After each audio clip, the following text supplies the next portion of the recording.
Sokwanga na oba bengi bimamba nguyaka papa moente. Metalanga na yo. Nzamba pesi biso ton ya kovanda na makolo na ye. C'est pas parce que toi bassin. Yo mo yebi likambo saki lobi. Yo kuto yebi lobi ndengo bundisa ki mwa mbali wana zaine kuna raison. Amen amen. Mais nzamba lobi yo ozala lelo ya présence na ye. Amen hein. Écoutez Dieu. Ezali maloba o ba pesi biso na ekeke o. Na lobi na ndaku na ebisi beninga lobi lelo na ozala brève. Amen hein. Lelo pena boka moi. Écoutez Dieu. Toyoka nzambe. Yoka nzambe. Koyoka nzambe. Ezani. Ba pesi biso la définition belé awa. Bon, excusez-moi, là, moi, koskoso. Mais avec Dieu, to kokalabi soukaka. Balobi, écoutez, ezako yoka attentivement, on dit papa Jacques Aebise Ebiso. En tout cas, c'était la meilleure introduction. Il y a saison où il y a écouté Dieu. Amen. Hein? En tout cas, c'était une introduction formidable. En tout cas, papa Jacques Alobi, koyoka nzambe, eza écoutez attentivement. Koyoka, d'abord, c'est écouter attentivement. Parce que, écoute, on a deux choses. Le lingala et Zamwa.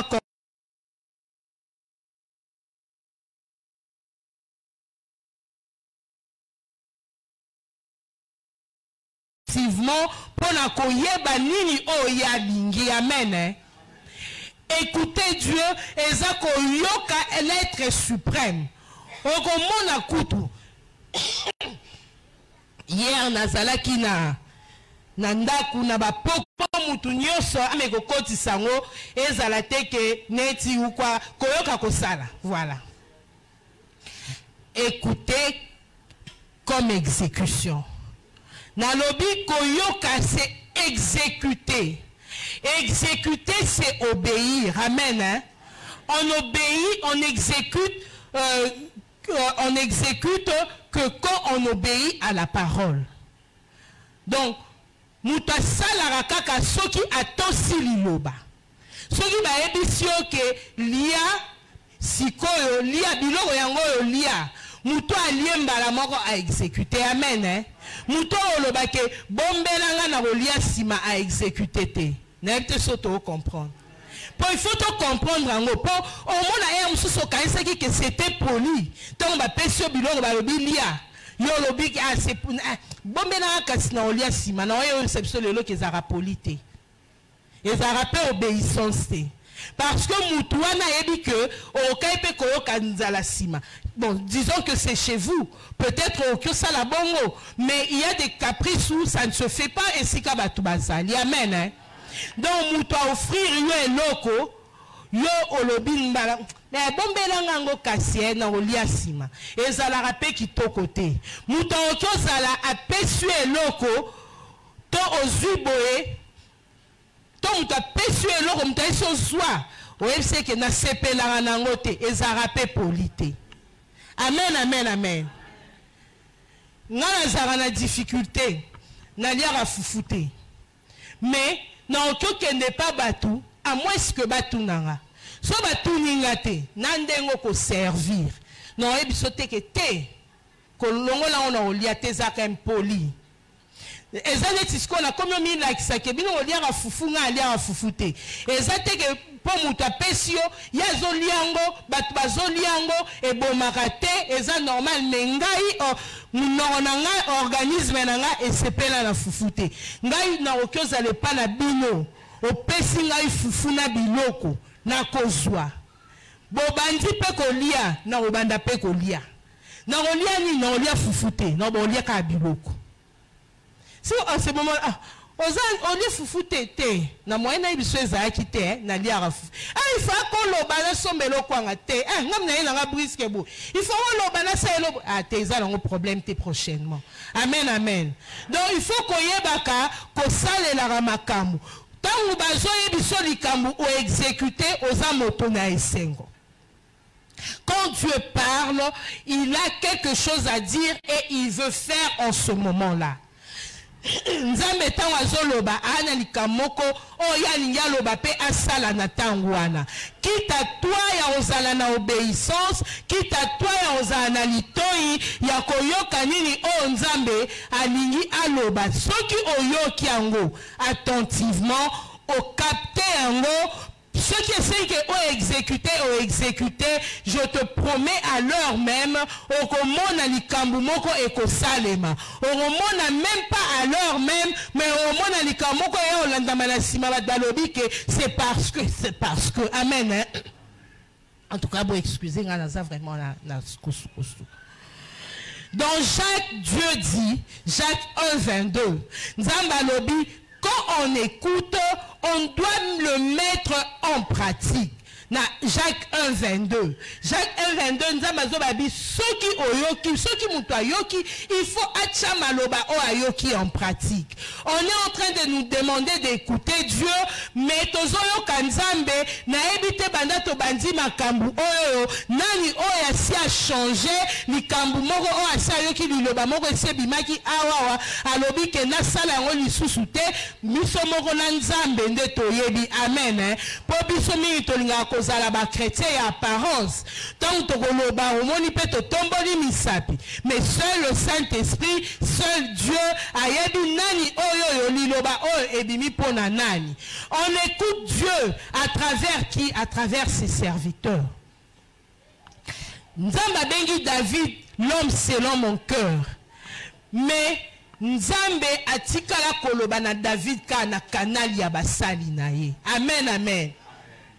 Biso lelo banzimi ya 21e siècle toyokaka lisusu Nzambe te au travers basali na ye. Mutu akoma ko préféré ayoka kaka oyo Nzambe alobelaki na bandoto akimi mbango epa basali ya Nzambe elingi koloba nini. Po Nzambe explique ye nda yebi ke Nzambe alobeli ye. Tanyo soto olekisa awa ezaka apoke ate nga bayebi nga so na zangi église bato ba comprendre ke na yete na yakaka ebele pe to ana kata ba église awa azo calculer déjà ceux qui 7000 francs anango et que kwa komema ye na lemba pe azonga. Amen.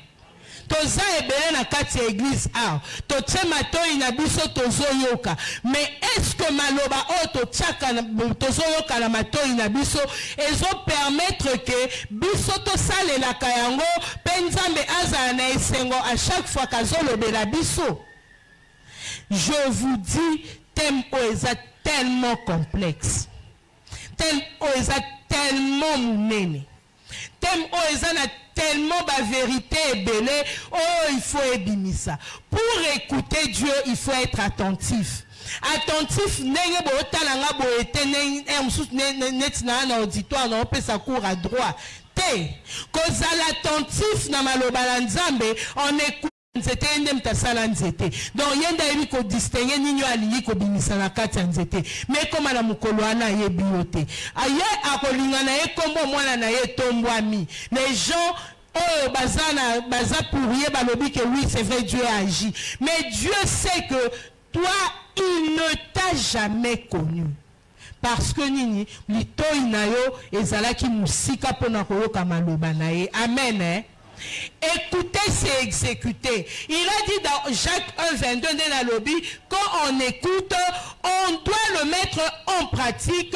Et puis, il faut être attentif à la parole de Dieu pour que nous puissions nous éloigner du monde, tout s'éloigner na masumu, tout s'éloigner na impatience. Oye na église. Nzamba ebisio que a opambola yo. Nzamba ebisio que o bala. Ma soeur, mon frère, sur la promesse du mariage, et ça oui, amen, et vous allez exécuter. Condition kaka, pour salamana to ya Nzambe, yo salanini, yo kanzambe. Amen. Au commun à l'église, okozo nzamba ebisaki que na kopambola yo na oyo balibala parce que na église wa mikolo na ba adolescent ebele na ba jeune ebele et puis nga nazo sambela ke bozwa mabala na kombo na Yesu bozwa kaka mabala te mais to pambola mabala na kombo na Yesu na lingi vraiment ezala effective na kati ya église nzamba lobi ko robala mais tel etamboli na yo. Écouter Dieu, c'est écouter ses paroles. Nzamba lobi, il a pris un homme, il a créé une femme de sa côte. Yoshiko, obima na miku abatu combien? Okoma on a ba jeu de moto. Est-ce qu'on met tout na temuku na wana pena? Ebima na epa ya nani? Okoma na ba jeu de moto yo wana okeboye oyep na kati ya église pour moi misusu abengisi peut-être 2 personnes le même jour. Allez, le col les angaka abona ici déjà ya Clémence donc ndenge zawana yo gérer na kanga iboye le tanga ina zwa na éloigné oyo et on soupo bengisi te o bengisaka dimanche passé o bengisi dimanche o mais nzambe lo kwa linga pe ko confronter batu ayeli yo bango mukolo moko o suki wapi après o lo bakenzamba zo pesa libala te après o luka bato bakendaka mangengenge chaque samedi amen amen.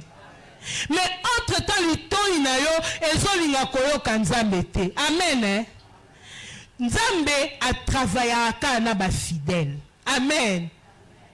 Amen. Tozaliawa. Amen, amen. Dieu travaille avec les fidèles. Quel fidèle que je suis en train de parler? Celui sokayoki liloba ya Nzambe alobi keza oui et amen a garda ndengo wana. Nzambe travaillera na ba magouilleur te. Okotika la kobanda kobondela lelo ti lobi Daniel kutu le prophète de Dieu abondela mais bakanga libondeli na ye réponse na ye eyakate amen e bongo yo kutu ndeto yebeli yo moko e ala ko yiba te mo fungula pesa kama mo jupe moi 1000 francs e ala ko yiba te amen mais za ko yiba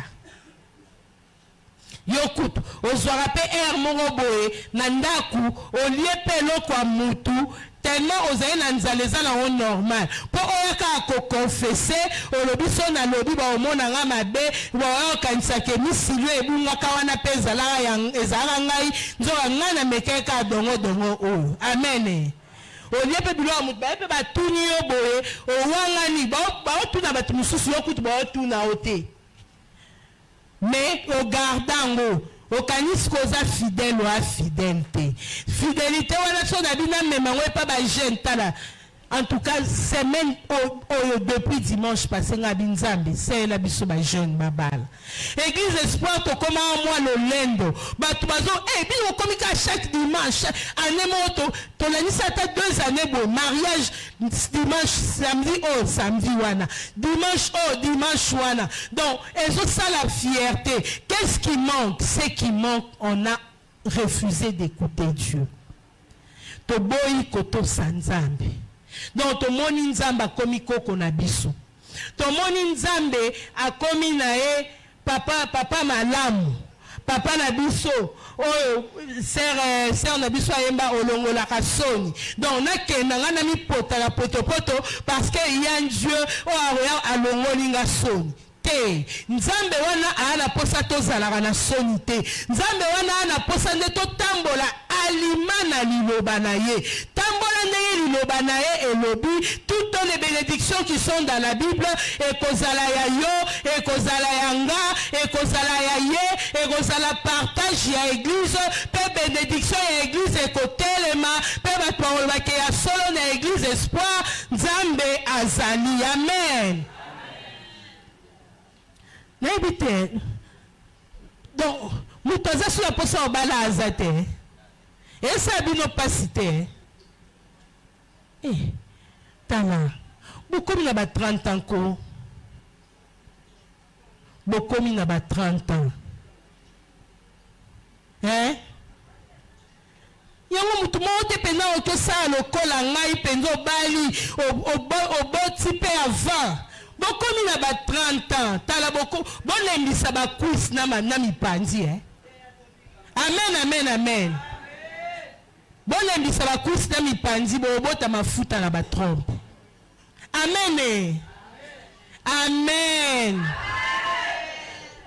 tosola kaboy écoutez Dieu est bizarre et compliqué mais toyoka yi nzamba ni toyoka yi borobota mafuta na batrompe amen fait que ton hôtel est au moins na Facebook ou na boy au moins tout cas tout bilongi yango mikie boy e balipe e salipe Maria yo soro bali to comme mituna akocha voile akocha te bakocha ngo muspanzi tote bon moi te bilongi na biso peso et comme mature bande koto bana bilongi ya bomwana ko tout ça seulement toyo kaka nzambe koyoka nzambe to bala na bilongi ya bomwana ngata ona bala ina chana na maquillage mingi te nazana na elongi na bomwana bachanga ka crayon bachanga ka na brillant amen wana petala ka bomwana ozozwa mbongo esengeli na yo te pozo yoka nzambe te parce que mama balingi ba iPhone perruque nao kaleona tombo isanga ba moni fimo ba che perruque à $550 na mutu fille mwana fachi mwana suminwa to obi mepeka na ndako ya na ba chambre salon neti biso o mona ba futilité des kimisa matoi na biso na royoka nzambe amen. Écouter Dieu, c'est être dans sa présence. Et puis je vais vous choquer. Écouter Dieu, ce n'est pas dire que oui Seigneur na yokiyo. Écouter Dieu, c'est exécuter ce qu'il a dit. Amen. Écouter Dieu, c'est exécuter. Dans le temps à Matthieu 21, dans le temps à Mbangu, 28 à 31. Je lis au nom du Seigneur. La Bible dit, je lis, Tetsia Makamtoni Totangengeba, Ezali, parabole des deux fils. Que Dieu vous bénisse. 28, je dis, Matthieu 21, 28 à 31. La Bible dit, que pensez-vous de ceci? Ajouta Jésus. Un homme avait deux fils. Il s'adressa au premier, il lui dit, mon enfant, va travailler aujourd'hui dans la vigne.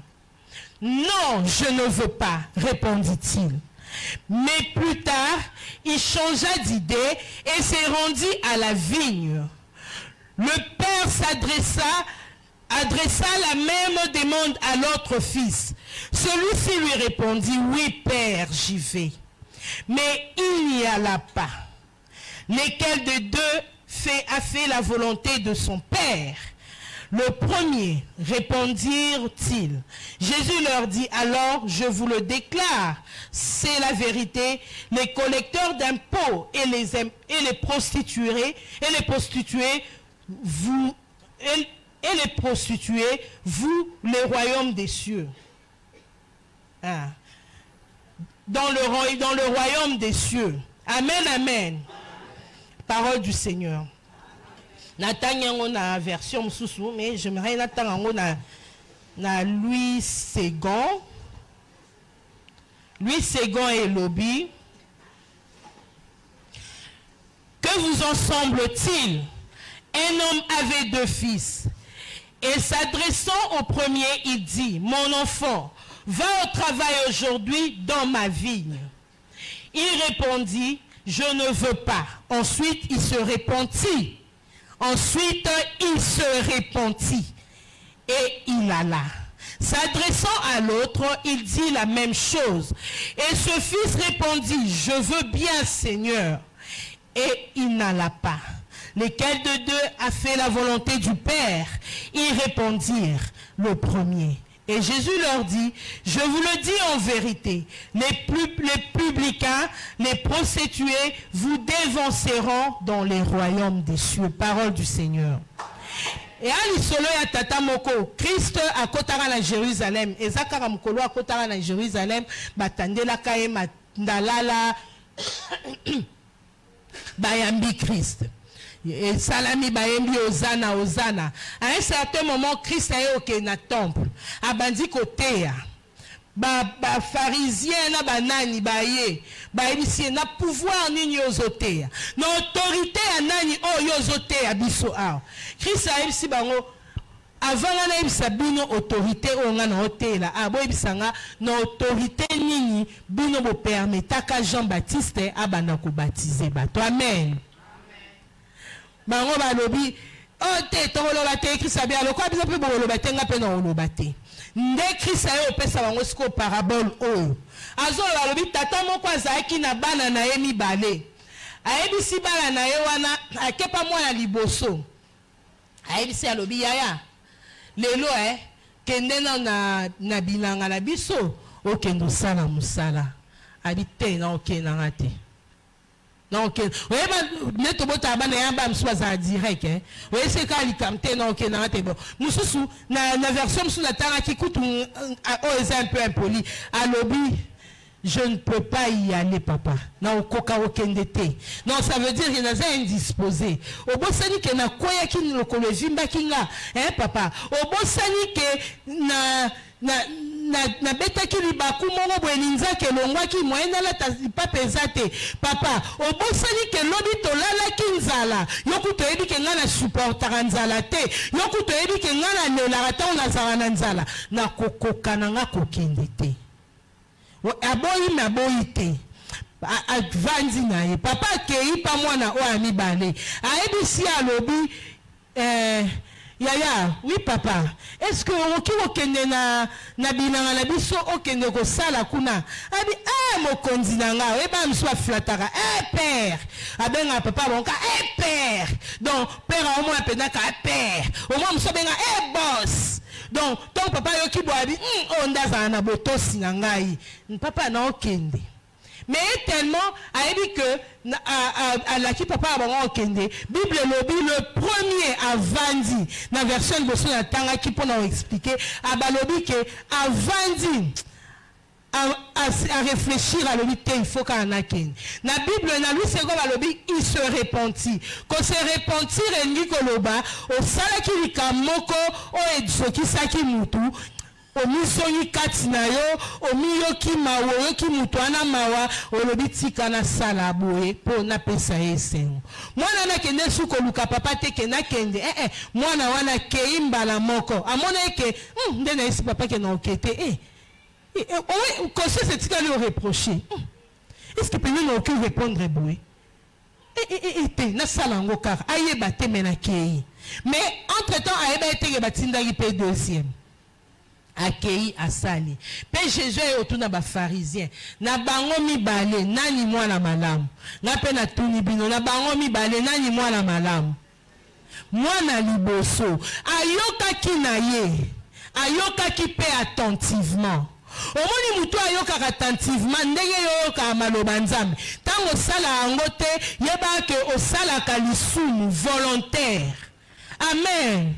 Oyoki na ope maloba ndenge bateyo me oboyi ko sala ngo olobi ke na osala ngango te biso batoto yoke na batu mateya oyo mupateyo yoke likake oyo penza e ali loba Kevin oyo penza e ali loba Joyce oyo penza ezali loba ya Songolo Pakala me yo oyeki na église pona nini donc yo oyebisi papa ke oyebi tout ça ba le penza na église na yoki atelo mote me yeba ke oza okufat.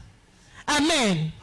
Comment ton papa peut se permettre à juta na ye à kiti na ye pendant na église espoir à lobi na ye na yo oyo kite. Omoni on normal. Oyo ki pe olali no pe pongi.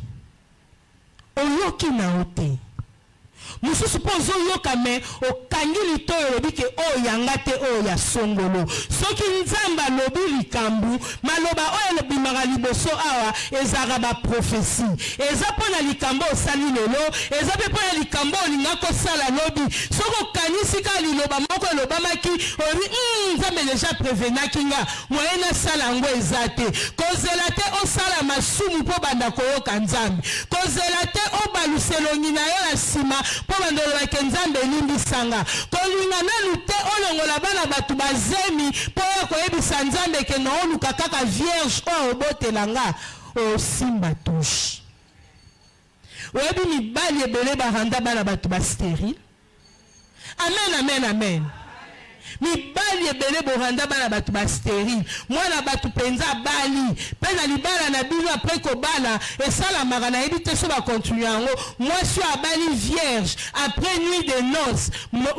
baremetaka dra wana epai ya baboti ya mwasi bazwi na ntaba bapesi bango mpo na olobake bokolisaki mwana me mwana wana oyo abali vierge oyo biloko nde nyonso na kati eza na normal azokoka kobota te baye kozwa mwana bato na baanomali na batrompe yo kuna na famille bokomi otomboka me ndoki nde yoti amen oboyaki koyoka nzambe oboyaki kofungola litoyi no mpo oyoka nzambe obanda oyebisa bato ke ozoyebisa bato ke nga napesaka offrande nga natiaka offrande ya pasteur nga nasalaka boye alliance kutu koloba te me bazemi oyo ozolongola bana bato oyo ozolinga en désordre jeune sœur mibali oyo ozolinga obakotuna olia mbongo ya bato mutu wana azosombela lipapo ozolata apres oyo ayesa bato ke na ndima ete ondima ete basere baza ebele asombelaka bango te poani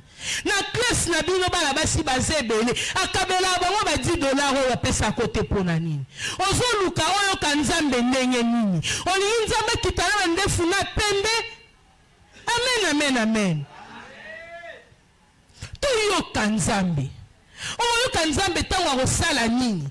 Je vous dis, David, ayoka nzambe kaka na kanala basali ya nzambe. Il n'avait que des prophètes autour de lui. Asala likamu prophète aya yebisie. Nzambe apesi elise na kanala prophète. Et puis nzambe ayeko yebisi batuke. David est l'homme selon mon cœur. Il est l'homme selon le cœur de Dieu, non pas parce que nzambe abimaki na mur à l'obélier. Il est le prophète de Dieu, l'homme selon le cœur de Dieu. Pon nzambe anotisaki ebandoto. Il est l'homme selon le cœur de Dieu parce que Dieu a parlé au travers de ses serviteurs. Et David n'a pas vu les serviteurs de Dieu, mais David a vu Dieu en eux et puis David a exécuté. Toi, quand tu regardes les serviteurs de Dieu qui sont ici, ozo monanan, mutu o asenga ki okaye pona mwana na ya classe. To muto ayebisaki oke lelo na ana mote defisanga $10 ne omoni ekaza susu nzambe te. Les serviteurs de Dieu qui s'éteignent ici baza banzambe liboso na yo bangonde baza maloba na nzambe tango atelemi liboso abandi kopesa yo maloba to tango atelemi en face na ata bokutani na kwe azopesa yo maloba yeba ke okutani nde na nzambe yo so okutana na nzambe. Amen, amen. Osokuta na nzambe. Na wasolo okebeta tolo katkuta na nzambe. Tomwa musabe. Na kuta na nzambe. Omoni donc papa ba omona biso nyonso apamba. Mutu moko tatomboli musabe kakuta na nzambe. Nzambe ye avanza.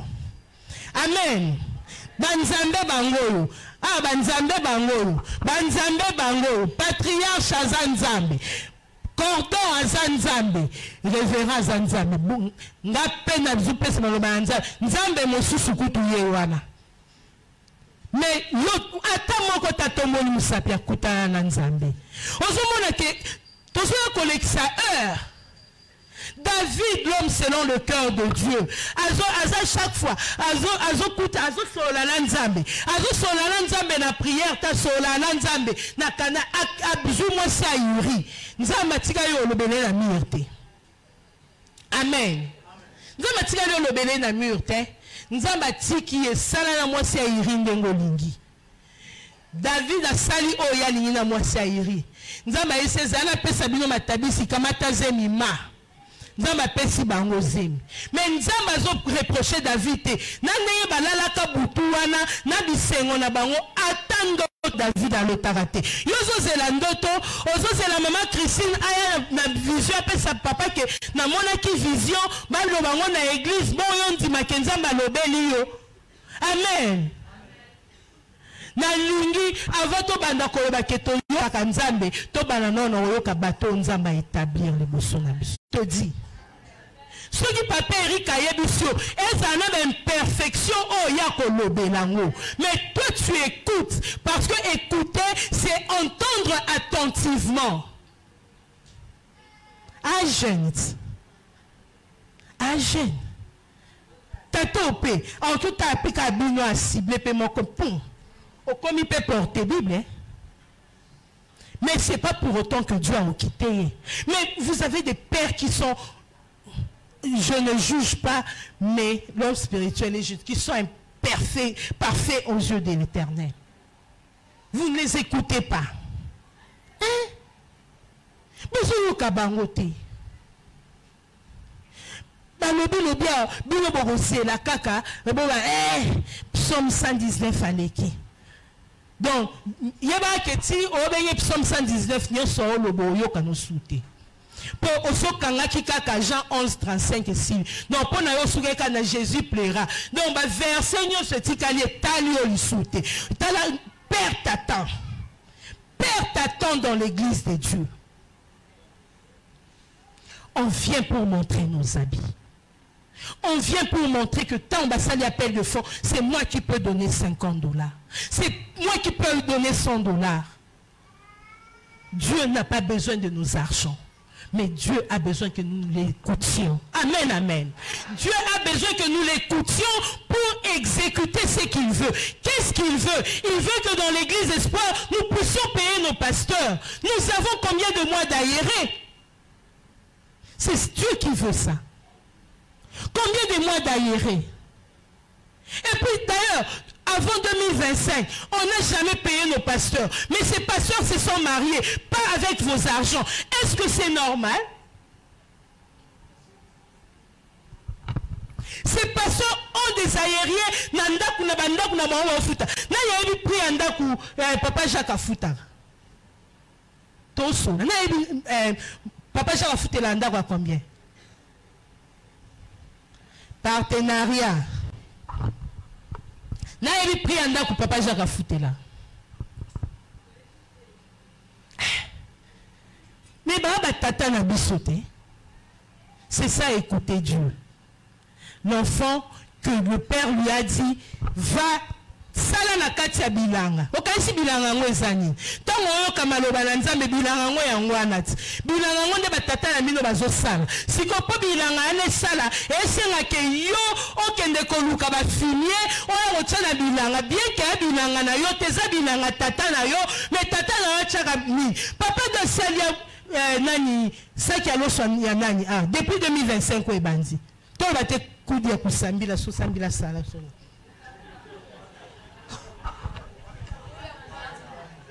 Kudia kubanza. Aseli mbongo nani?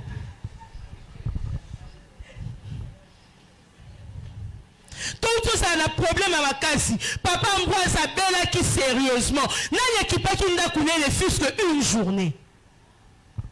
Amen, amen, amen. Écoutez Dieu.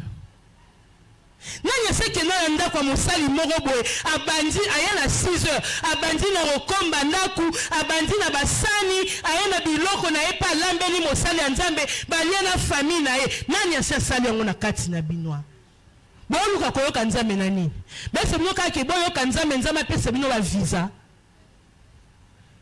kosela basali ya nzambe nde fungwa efungolaka.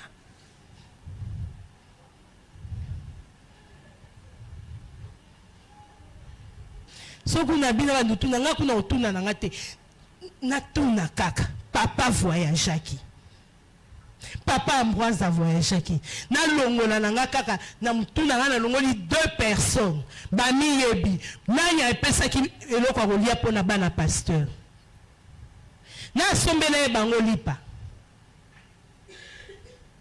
Amen. Na sombela ki papa Ambroise atama koso na madeso balinga ke pa na bango. Pour maman allié Sabane. Nani?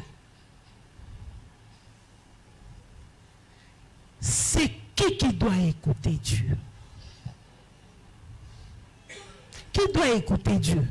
Quand vous prêchez seulement les péchés, na boyi masumbo sa na binwango. Mais la bonne écoute de Dieu, c'est d'abord mettre Dieu à l'aise. Mettre Dieu à l'aise, ça veut dire basali na eba zana likamuna mutute, ba ya église na kimia, po ba na kimia, yo il faut aussi disposer pour na bango. Salaire du pasteur. Salaire du pasteur. Les papiers mouchoirs, ça m'écoeure. En tout cas, Bonimbisanga. Papa Jacques, papa Ambroise, papa Bazaïté. Na signalé papa Eric Moutounio Somona. Yabisa batubaye la bisu ba mouchoir oyo yako tiré. Nanyaye nango. Une église comme espoir. Vraiment. Sope ya Clément ça a été mouchoir et somba maté. Yo ya osani. Ba pasteur kaba yoka koka kaba sambe na raka pona yo. En retour o ba ke na pesa offrande à combien 5 000. La pesa a 10 $. Mettez Dieu à l'épreuve. Cette femme, Batea Kibiso, Akamata ki Mosala Nzamba Ebisi à lobby, prépare-moi un gâteau. Nalia. Après, Oya Olamba Yuna Mwana Nalo. Pendant 3 ans et demi, moi, ça combine à Zalara Nango ya farine, Tikala Kosina Nanda Koute. Sora Zalaki Zako ya Osami na église espoir. En tout cas, papa dans Okolokate. En mon anon pas su exaté.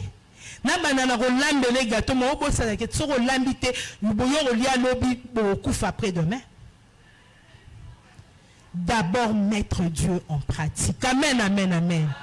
Écouter Dieu, c'est mettre Dieu en pratique. Écouter Dieu, c'est être attentif à ce qu'il nous dit. Écouter Dieu, c'est avoir la paix intérieure. Soko kinzambe, okikimya na mutema olobi na sala. Okinzambe, okikimya na mutema olobi te na bondela. Okinzambe, tu mbaïba ok sabino likambuke. Bo sala bo bo ba mefuta basali nzambe. O mo mtu muso abina ke non na bondela nzambe mususu. Bo oza oloba na zaki libanga. Nzambe kuta lobi ba utu embela biswa. Il va prendre même les pierres pour l'acclamer. Et bon pour na oloba maloba na ye. Avant toute chose, amen. Cet enfant, aza modèle ya chrétien oyoyo, aza chrétien parce qu'on a 2 modèles de ces enfants. Il y a un enfant qui écoute son père et l'autre qui n'écoute pas. Je préfère encore que moi, nous, ayo karaté, ayo quitté, ayo karanaïta, kotarane église, babo yarakutu, babenga écoute, babilema babenga yakota l'église. Mais quand il écoute, il exécute. Vous savez, il y a des gens qui sont dehors, bazo kamaloba, oh, bazo sela, on connaît kayo zana kati. Mais yo zana kati, oh, bazo pekisa yo, oh, mukio ba, oh, kaba pekisara liswe tala ya ngonde liswe lingaka. Ba pekisio kindumba nde omoni mwa sima na we diembeli boy. Ba pekisio moyibi nde loboko na we komi boy. Na cerveau na we komi ordinateur. Ezo calculer. Donc yo soko simbi. O simba ki cité. Mais place au simba ka yango nde ezala. Au moins ote komi au-delà de la sorcellerie. Il faut écouter Dieu. Le deuxième, c'était un chrétien. Il a dit oui papa, ndenge yo lobaka, amen, na maloba nyonso, amen, amen. Mais tant que lobima, mutu moko osala geste na basali ya nzambo azate. À part les matalana que vous allez faire, il y a relaxa pasteur, quoi, aussi misaye moi nini, asomba carburant, à part asomba crédit, les matalana aussi périodique. sera sengi peta zoarate. Ya normal. Moto aboti bana boy. Babina moi babimisi ba nyos to aka mikolo. Les matalana chrétiens, alléluia. Ah. Les matalana. Et puis les matalana, là, vous allez faire ça seulement, je pense, car tito comme un mercredi et qu'on s'évanouir. Moi, na malamu alinga papa na ya sengate. Moi, na malamu alinga papa na ya kelela te.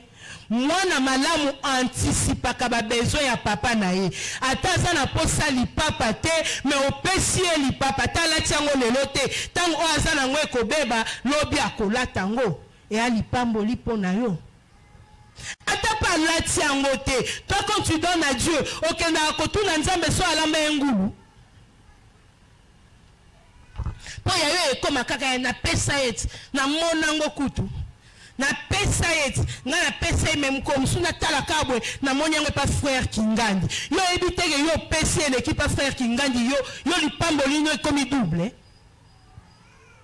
Amen, amen, amen. Ah, écoutons Dieu. Nous devons nous repentir.